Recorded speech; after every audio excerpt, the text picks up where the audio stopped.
Welcome back, potheads. Today we're doing chicken Kyivs. I'll show you how I make chicken Kyivs. So ordinarily you'd use chicken breast. That's probably what most recipes will tell you. But I prefer chicken legs, prefer the meat stays juicier, loads nicer. Made a little wild garlic and harissa butter that's going to go in there as well, so that'll be nice. And yeah, show you how we do it. First things first, I'm going to prep the chicken legs. So I'm going to take the skin off first, because it's not going to be very nice. And our Kyivs. Peel it back like this. You're going to get some connective tissue, a little bit of fat, don't worry about it. Just peel through it. I'm going to save this chicken skin. You can either roast it in the oven, get a nice crispy chicken skin, or you can chuck it in with your stock for extra flavour. There you go. Chicken skin off. Set that aside. Yeah, like I said, so you see all these tendons? You see, that's what's obviously connecting the meat to the bone. Just want to cut through all of that. Don't want any of that. Flip it over to the inside. What you'll see here is the line where the bone is. So, bone there, you can feel it with your finger, and then the bone there, obviously. What we're going to do, just come down straight along it at the top. You can start separating the meat off that bone, scraping it down. Obviously you want to stay as close to the bone as you can, keep as much meat on there as possible. But again, if you don't get it all off, this is all going into a stock pot, so it's not the end of the world at all. So open it up, come under that joint there, like that.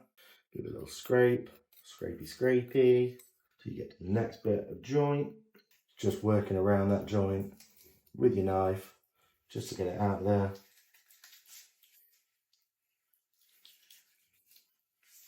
One bone, nice and clean, so that's from your thigh. So you see there, then we're on to the next. So you got a bit of cartilage here. We're going to want to take out, scrape that out, and then coming down this line, again straight down on top of the bone, keep it nice and close all the way. Get underneath it, cut through. See, there's a little sharp bone just in here as well. We don't want to take that with us. Leave that behind. Scrape it all down again. See, you're almost there. It's just working around with your knife to get it all off. There you go. So that's one chicken leg, fully deboned. Got a little separation there, but it's nothing to worry about, because what we're going to do, we're going to wrap it up nice and tight. It's going to be absolutely fine. So repeat the process with your other chicken leg, and then away we go. Okay, I'm going to pause the video, so. Hold on. And just all these leftover tendons that you see in here aren't going to be very nice to eat. So I'll just chop them off. I know you can somehow pull them out. Some people use fish tweezers, pliers, or whatever to pull them out. You can just use nature's pliers, your fingers, get most of them out. Bit of texture never hurt anyone. There we go. On to the next. Next step. We're going to take our leg meat, a little bit of cling film over the top of it, like so. Nip that off. Just going to get a little bat out. Make it up to the roll.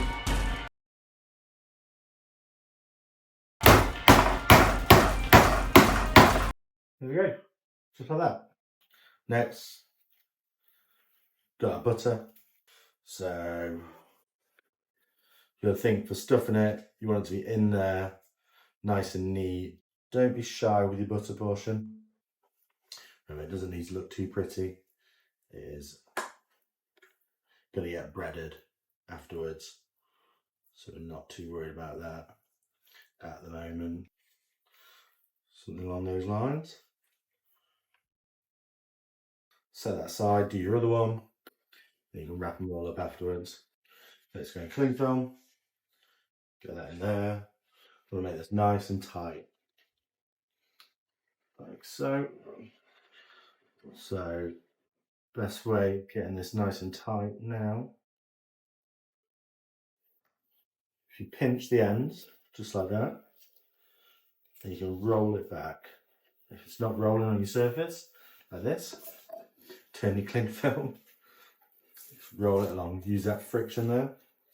You're going to keep those ends nice and tight. It's going to squash everything all up together, like so.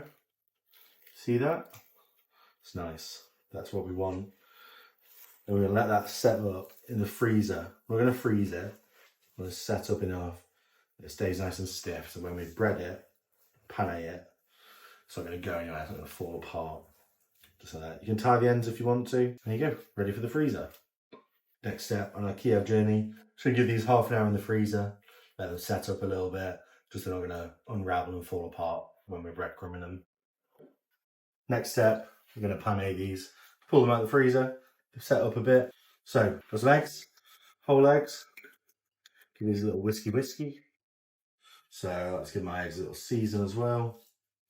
Just cause, gets that party started. So I've got some fine sea salt, Japanese sea salt. A little bit of paprika. Gonna do that with the flour as well. A bit of garlic powder, just because. A little mix. Get it everywhere, make a mess. So yeah, flour, plain flour, salt, paprika, garlic powder. Give that a little mix up. So when we're paneing, we go, chicken's gonna go in the flour first. Get that all over it. That's gonna help the egg stick to the chicken. And then the egg is gonna help the panko stick to the chicken. So it is necessary. It's a necessary step. It does help bind everything together, stop it from just falling off. Little trick someone showed me, adding oats to the panko or any kind of breadcrumbs that you're doing. Nice texture, nice flavour, and a little mix up. This is the panko I'm using. Find your local Oriental supermarket. It's a good brand. Has nice big flakes of panko. Sometimes you get it from your normal supermarket. It's a bit too small, a bit too broken up. But really what we want nice big flakes. So, easy setup. Cling film off your chicken, make sure there's nothing left over there. Good idea, keep one hand dry and one hand wet when you're doing a pane. Get your flour all over, get it into all the nooks and crannies. Because like I say, that's going to help everything stick. This is your base. Give that a little roll around in the eggs, into the panko. Maybe definitely get a bigger bowl. Yeah, can you give me a bigger bowl, please? So switch out to a bigger bowl for obvious reasons. You want to squash your panko in, really get it in there. You don't want to be able to see the chicken, really. And then rinse and repeat. So chicken Kyivs, breaded, ready to go, looking nice. Hopefully they've been in the freezer long enough to stick together. We'll find out. Ready for frying. I picked up this thermometer. It's actually like a sugar jam thermometer thing, but it's got a little clip. Sits on the side of the pot perfectly. Keep an eye on the temperature of your oil. So this oil is actually up to 200 degrees, which is too high. I actually want to be frying at 180. But because the oil temperature is going to go down when you drop it in, you're going to have to fight to get it back.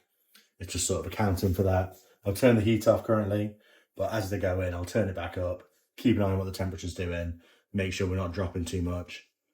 If you're too low of a temperature, it's going to get greasy rather than fry and crisp up nicely. So just something to keep an eye on. And that'll be why, if you ever wondered, something's coming out greasy, that is why. Too low of a temperature. Moment of truth. Away we go.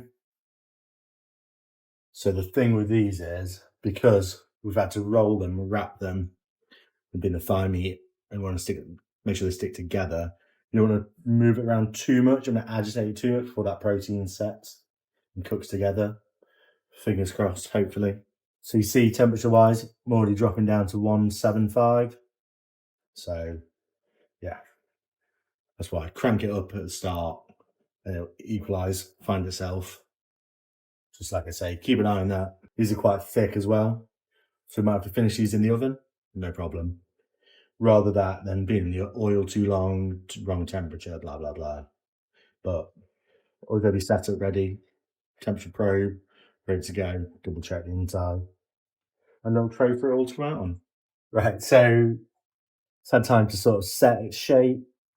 It's colouring up nicely. At this point, you want to keep it moving because when you're cooking it in a pan like this, you know, like rack underneath it or whatever, like wire rack, it can scorch on the bottom of the pan just from the heat of it. So keep it moving ever so often. Just like you see this one, so the colour a little bit more than the other side, caramelizing, just get them rolling around a little bit. That'll get a nice even cook. Temperature wise, we dropped ever so slightly past 175. That's fine. Right. So colour wise, pretty happy with that on the oil. I'm just going to pull these out and finish them in the oven. You don't always need to do this. This depends on the thickness of your chicken. So this is about 8 minutes in the oven.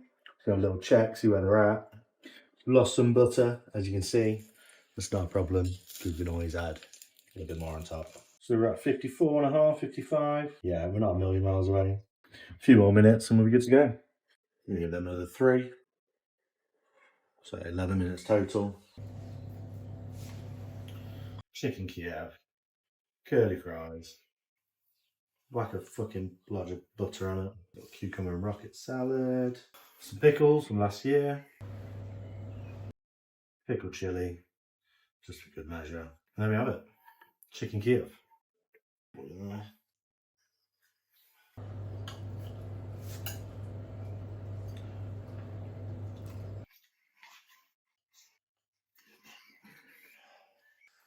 You happy with it? Yeah, it's cooked nicely, yeah. How's it go? Sound. Pretty good. Thanks for watching me make a chicken Kiev. We'll be back soon with more recipe videos, probably. Don't forget to like and subscribe.